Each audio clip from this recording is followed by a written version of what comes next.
This is Robb with Disrupted TV, and I'm excited to be having a conversation with Starr Sackstein. Welcome, Starr. Hey, Evan, great to be here.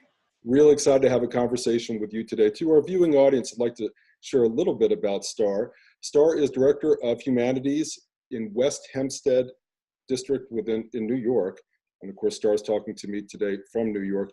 She also has a wonderful TEDx talk called A Recovering Perfectionist. She has a blog in Education Week called A Work in Progress. She's author of Hacking Assessment. Many of you may have read that book. It is a fantastic book, and I certainly recommend it to anyone who's viewing this show, and also has been recognized as an ASCD Emerging Leader. A lot of great stuff there, Starr. I appreciate you joining me today. And today we're going to talk about trust. And you are in a new leadership position, which is very, very exciting. And I was reading one of your blogs the other day, and I do read them frequently, and there was a recent blog on trust. And I'd like to share a little quote before I turn it over to you. You said, "Trust is a wonky thing. It's so powerful, so tenuous, and so essential to the work we do. Taking a risk requires an atmosphere of safety that must be nurtured. And so it is true for new leaders too." Welcome, Starr. Thanks, Evan. Yeah, I think one of the things that I do really well in the classroom, or I did really well in the classroom, is foster an environment in that small space of 34 or less, where kids really trusted me. And I think when you're the adult in the room, there's a natural trust sometimes that comes that isn't necessarily inherently there with adults, I'm learning. And as a new leader, not only do you have to establish rapport and trust with your team so that they take the risks you would hope they would want to take on their own, but you also have to develop relationships of your own with the colleagues that you work with. And you need to be able to trust them, because when you're a teacher, I feel like there are lots of people you could confide in. If you need to have a moment where you're not your best self, and you're stepping away and you need to just get stuff off your chest, you have people you could trust to do that with. And for me, I did. I had a core group of teacher friends that I really trusted. And, sometimes I just needed to say stuff. And then once I said it, it was good. I was moving on. But what I learned in leadership this year is that it's not so easy all the time to build those relationships. And because sometimes people are focused more on what they need to be doing in the positions and spaces that they're in, that fostering and nurturing those trusting relationships are only as good as the person you're doing it with's need for them to have an alliance with you. I was having a conversation the other day. It's like Survivor, where you make an alliance with a person you think is going to be your friend, and you spend a lot of time with them and you open up to them. And then as soon as the tide shifts, you find that person you've confided a lot of things in all of a sudden is no longer the person you thought they were. And for me, that's a really big challenge, because I'm a very transparent person, personally, professionally, and pretty much what you see is what you get. And I make tons of mistakes. And I think that because I'm so comfortable openly admitting them, a lot of people are comfortably able to point their finger at me when things go wrong, because I've already admitted that I've done something wrong. So it is a real challenge of leadership is establishing those relationships with people. And you point out something very interesting about alliances, where you work to connect with people, and then of course the conundrum of connecting with someone in a way that could potentially compromise what you want to do, your mission. You also just shared something very interesting about the parallel to the classroom, and how some ways there is parallelism and in some ways it's different. You and I have one thing in common. We both have a movie that we really like, which is Dead Poets Society. And you wrote a wonderful blog on that. And in that movie, the teacher, Mr. Keating, inspires his students to stretch and to grow and to break out of their mold and take on exciting challenges in the case of the young boy who performs in the Shakespeare play that they may not have done before. How can you think about that story, which I know resonates with you, and how do you help bring that into a school or working with staff to get them to be excited to take on challenges and be more creative? Well, for one, I am definitely a person who regardless of what's going on around me, I am always very positive, and I try to be very visible, and I also try to walk the walk. Hmm. So if I say to somebody that I want to see something and we talk about a strategy and they're unsure of how it's going to look in their space, I will volunteer to come into their classroom and either model how to do it myself, be an extra pair of eyes in the room if they want to try it out and just want some feedback on how it went, offer to co-teach, co-plan.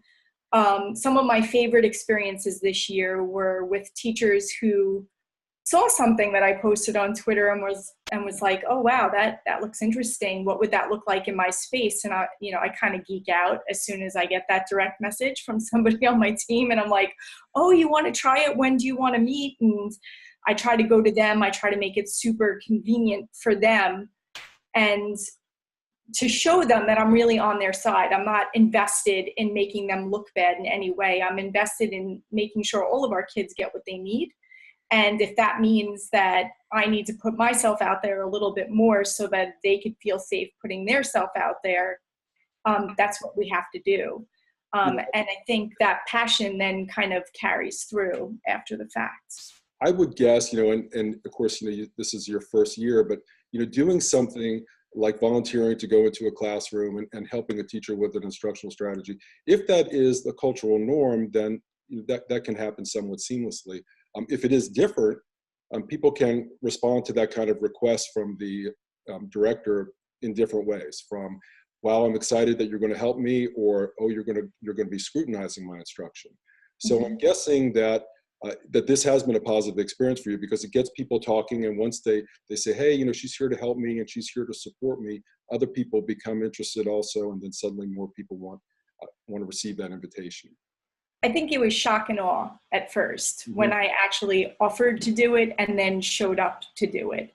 I've had plenty of administrators in the past who have said, we'll show you, and then when you ask them to actually do it, they don't. Mm-hmm. So the very first experience I had this year was with a group of Spanish teachers, and I was an English teacher, not a Spanish teacher. They were looking to try out having student-generated rubrics, and it was a middle school group. So I actually sat and co-planned with the three 8th grade Spanish teachers. We talked about what the lesson was. We talked about the standards that they were going to try to align. We talked about how they'd introduce that to the age group of kids that they were working with. And then I ran back to my office so excited. I wrote the lesson plan for them. We made plans about when I was going to come into each one of their classes. And I taught with them the first period in each one of their spaces with the kids so that they could do it for the rest of the day. And I think word got out very fast that she's really easy to work with. She's very invested in making sure it goes right. I followed up afterwards so that we could debrief after the experience to see where, how the rest of the day went for all of them, and, where can we build on this in the future. And then not too long after that, I got an email from one of the reading teachers who was like, I heard that you did these student-generated rubrics with the Spanish teachers. Can you show me how to do that? I'd like to do it in my reading class. So it definitely branched out from there. And, every experience that I had with individual teachers in those spaces was exciting and kept me kind of anchored to the classroom, which was something I was really missing last year. So it worked out well. Yeah, it's wonderful, Starr. I mean, it's really shifting the paradigm of what a director of instruction might do. And, good for you for bringing that to the teachers and, of course, the students in West Hempstead. So as you look back on last year and you look ahead to, to your upcoming year, and I know you're a very reflective educator, what are some things that you are going to put as a priority as you start this new school year?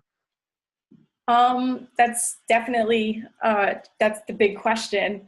I spent most of last year trying to build relationships, and I think I'm going to look to start capitalizing on those. I think that my direct supervisor expects certain instructional shifts to happen this year, and at the end of last year, I kind of put it out to the team about what they wanted our agenda to focus on for next year.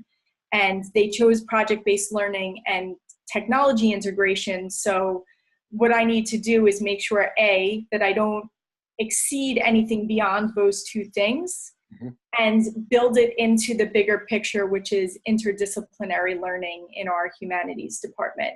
So inside the scope of building really excellent project-based learning, we're going to be developing as a team interdisciplinary grade level projects that really speak to how to, how we could implement different pieces in each one of the classes, and then how we could come together in shared spaces to assess that work and what that looks like. So that's my goal for this year, giving teachers, time to talk to each other to make those kind of assignments together. That's a great goal, Starr. As we wrap up our conversation, it makes me really excited to hear about an educational leader who is working with teachers in the same manner that we want teachers to work with students. We want collaboration, we want problem solving, we want creativity.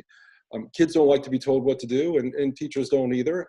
And so good for you for bringing that into your school district. And Starr, I want to thank you for having a conversation with me today on Disrupt Ed TV. This is Evan Robb for Disrupt Ed TV, reminding you that if you want to bring creativity and innovation into your life, at times you need to disrupt your routine.